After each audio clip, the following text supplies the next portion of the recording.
मैं उम्मीद करता हूँ कि आप सभी लोग अच्छे होंगे। आज मैं आपको इंग्लिश सब्जेक्ट में वॉइस बताने जा रहा हूँ, जो कि काफ़ी महत्वपूर्ण है। जैसे अभी बिहार दरोगा की जो वैकेंसी आने वाली है, उसमें वॉइस से निश्चित रूप से प्रश्न पूछ दी जाती है। उसके अलावा बिहार पुलिस की भी जो एग्ज़ाम होने वाली है, उसमें भी वॉइस से लगभग प्रश्न पूछी ही जाती है। तो आज मैं आपको वॉइस के बारे में बेसिक चीज़ को बताने जा रहा हूँ, जिससे कि यदि आप लोग इसको अच्छे से समझ लेंगे तो मैं समझता हूँ कि वॉइस से जो भी प्रश्न पूछी जाएगी उसमें आप लोग को कोई प्रॉब्लम नहीं होगी और आप लोग इजीली एग्ज़ाम में इसको सॉल्व कर लेंगे। तो हम लोग जैसे देखते हैं कि सबसे पहले वॉइस क्या है। तो वॉइस जो है वर्ब का वह रूप है जो यह दर्शाता है कि सब्जेक्ट कर्ता, इसको यहाँ याद रखेंगे, सब्जेक्ट कर्ता स्वयं कुछ करता है अथवा सब्जेक्ट या कर्ता किसी के द्वारा किए गए कार्य का परिणाम से प्रभावित होता है, वो वॉइस कहलाता है। ठीक है, तो एक बार मैं फिर बोल दे रहा हूँ, आप लोग इसको ध्यान से समझेंगे, क्योंकि यदि आप इस चैप्टर को बेसिक चीज़ को समझ जाएंगे तो एग्ज़ाम में आपको कोई प्रॉब्लम नहीं होगी। तो वॉइस क्या है? वर्ब का वह रूप है जो यह दर्शाता है कि सब्जेक्ट स्वयं कुछ करता है अथवा सब्जेक्ट जो है किसी के द्वारा किए गए कार्य का परिणाम से प्रभावित होता है, वो वॉइस कहलाता है। ठीक है, अर्थात सब्जेक्ट सामान्यतः किसी के लिए डायरेक्टली यानी प्रत्यक्ष रूप से या इनडायरेक्टली अप्रत्यक्ष रूप से जवाबदेह होता है। ठीक है, अब ट्रांजिटिव वर्ब के अंतर्गत दो वॉइस होते हैं। ठीक है, वो दो वॉइस कौन है? एक है एक्टिव वॉइस, जिसको हिंदी में हम लोग कहते हैं कर्तृवाच्य। ठीक है, और दूसरा है पैसिव वॉइस, जिसको हम लोग हिंदी में कहते हैं कर्मवाच्य। ठीक है, अब हम लोग देखते हैं एक्टिव वॉइस क्या है। तो किसी वर्ब को एक्टिव वॉइस में कहा जाता है, ठीक है, जब कोई व्यक्ति या वस्तु सब्जेक्ट के रूप में कार्य करता है। ठीक है, जैसे आई राइट ए लेटर। ठीक है, इस सेंटेंस को ध्यान देंगे, आई राइट ए लेटर। तो यहाँ आई क्या है? सब्जेक्ट है। वर्ब क्या है? राइट, यानी लिखने का कार्य कर रहा है। ठीक है, अर्थात आई पत्र लिखने का कार्य कर रहा है, अतः राइट जो है एक्टिव वॉइस में है। ठीक है, तो ये राइट जो है वो एक्टिव वॉइस में है। अब हम लोग देखते हैं पैसिव वॉइस किसको कहते हैं। तो पैसिव वॉइस जो है, किसी वर्ब को पैसिव वॉइस कहा जाता है। ठीक है, इसको हटा दें। जब कोई व्यक्ति या वस्तु सब्जेक्ट के रूप में कार्य नहीं करता है, तो यहाँ ध्यान देंगे हम लोग कि जब कोई व्यक्ति या वस्तु सब्जेक्ट के रूप में कार्य नहीं करता है, बल्कि किसी व्यक्ति या वस्तु के द्वारा किए गए कार्य के परिणाम को दर्शाता है। जैसे यहाँ एग्जाम्पल मैंने लिखा है, a letter is written by me. ठीक है, तो ये पत्र जो है मेरे द्वारा लिखा गया है, तो ये जो है पैसिव फॉर्म हो गया है। ठीक है, अब मैं आपका जो है कि इसका 5 रूल जो है वो मैं आपको बता देता हूँ, उसको जरूर से याद रखेंगे। वो याद रखेंगे तो वॉइस फिर आपको बनाने में कोई दिक्कत नहीं होगी। ठीक है, तो एक्टिव से पैसिव वॉइस में बदलने के कुछ रूल्स हैं या 5 रूल्स है जो मैंने आप लोग को यहाँ पे बताने जा रहा हूँ। तो इसको एकदम बेसिक चीज़ है, इसको जरूर से याद रखेंगे जिससे कि आप लोग को दिक्कत ना हो।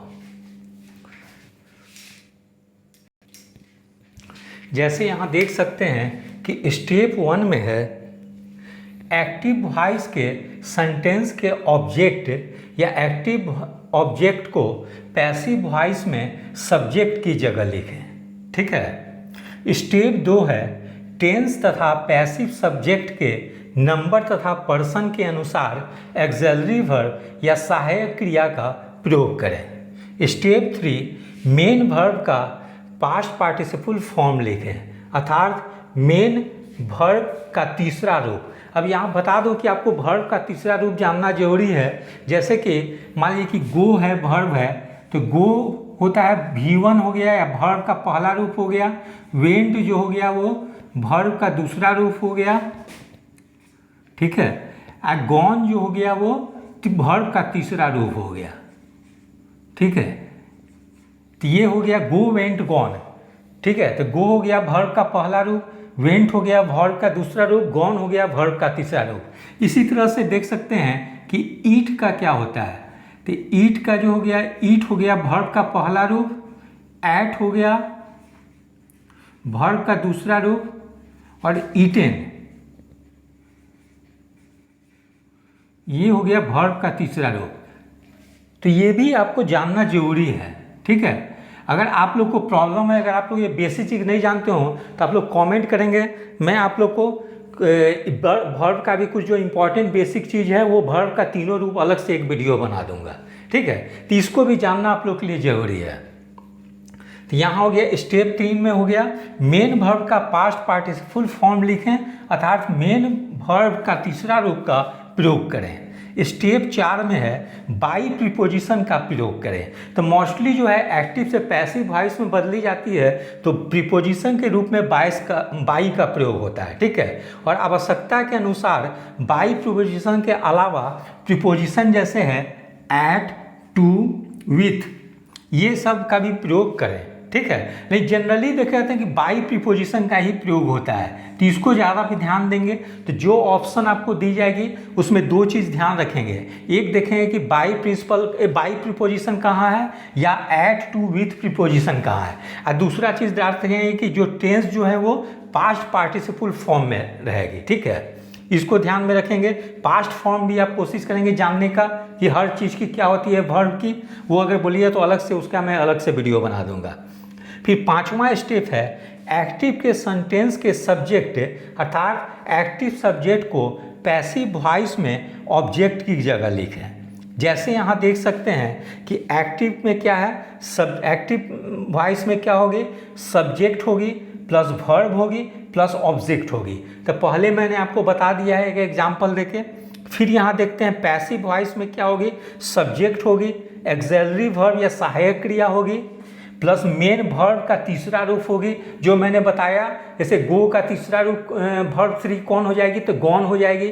ईट का वर्ब का तीसरा रूप कौन हो जाएगी, तो ईटेन हो जाएगी। इसी तरह से आपको वर्ब का तीसरा रूप जानना जरूरी है। यदि आप लोग को प्रॉब्लम है, नहीं जानते हो, तो आप लोग कमेंट बॉक्स में लिखेंगे, मैं आपको कुछ जो इंपॉर्टेंट वर्ब है उसका वर्ब का तीनों रूप जो है अलग से एक वीडियो बना दूंगा, जिससे कि आप लोग को कोई दिक्कत ना हो। तो वर्ब का तीसरा रूप का प्रयोग करेंगे, प्लस बाई प्रीपोजिशन का प्रयोग करेंगे और प्लस ऑब्जेक्ट का प्रयोग करेंगे, ठीक है। तो इस फॉर्म में अगर पैसिव वॉइस आपकी दी रहेगी जिस ऑप्शन में, उसी ऑप्शन को आपको निशान लगानी है, ठीक है। तो इस तरह से मैंने आपको एक्टिव से पैसिव वॉइस में बदलने का ये 5 फार्मूला मैंने बता दिया है। ये 5 स्टेप है, इसको आप लोग जरूर से याद रखेंगे।